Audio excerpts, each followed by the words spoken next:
A very good day to doctor and my friends. My name is Liu Xiaowing with matrix number SB21097. The another analytical methods for identify and analyze glycosaminoglycans are HPLC.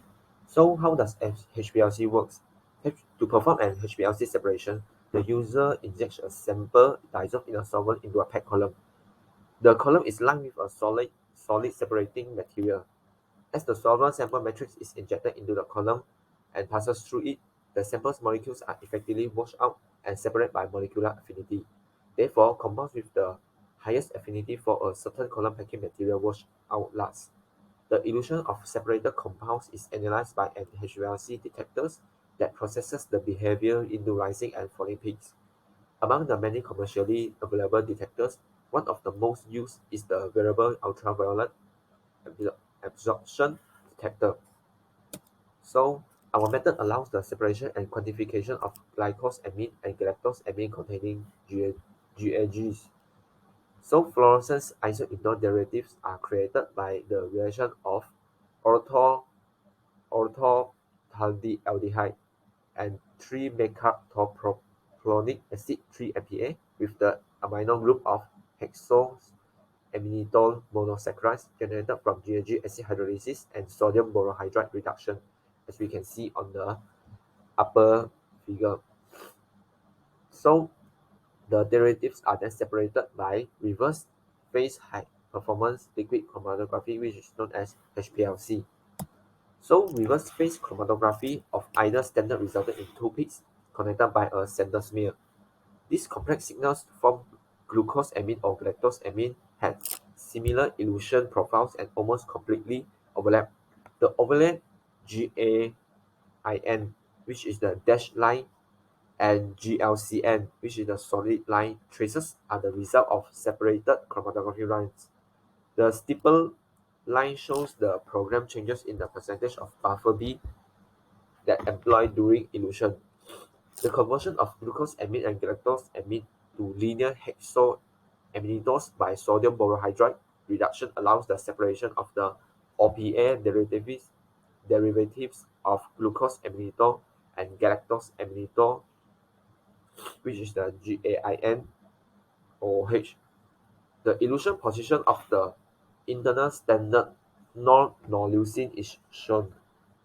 So the separation of glucosaminidol and galactosaminidol using pre-column OPA and beta-mercaptoethanol derivatization with arginine eluted before glucosaminidol, and none of the amino acids released by protein hydrolysis elute between the glucosaminidol and galactosaminidol signals.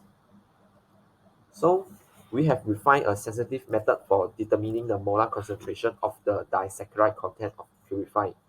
These methods are robust and the assay is forgiving because it is linear over a wide range of concentrations. The limit of detections of the assay, defined as peak heights at 3 times baseline noise level, was 0.04 picomole for the glucosamidol and the galactosamidol derivative. The picture summarizes the accuracy and precision for this assay. Standards were assayed in septuplicates, which is multiplied by 7 at 5 of the concentration used for external standard curves.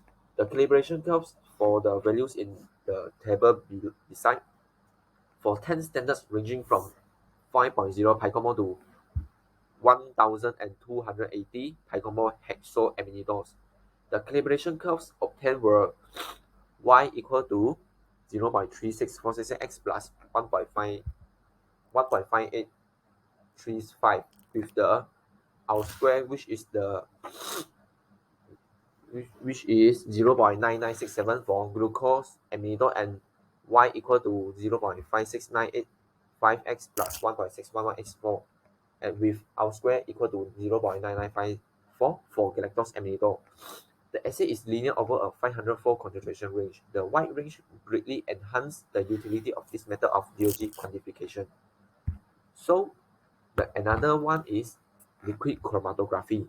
It is an analytical technique that is useful for separating ions or molecules that are dissolved in a solvent.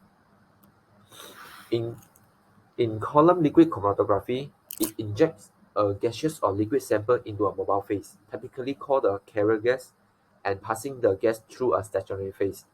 The liquid mobile phase then passes through the column, and the column effluent or eluate is typically collected in fractions while monitoring the concentration of the compounds eluted from the column over time to yield an elution curve, or known as chromatogram.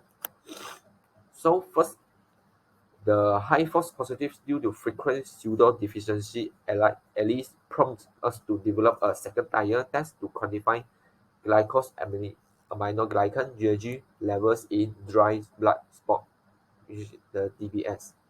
So the methods is the heparan sulfate HS and dermatan sulfate DS were measured with liquid chromatography LC after methanolysis. So the dry blood spots were incubated with methanolic HCl3N at 65 degrees Celsius for 45 minutes. Chromatographic separation used an amide column with a gradient of acetonitrile and water with 10 millimolar amino acetate in a 9-minute run.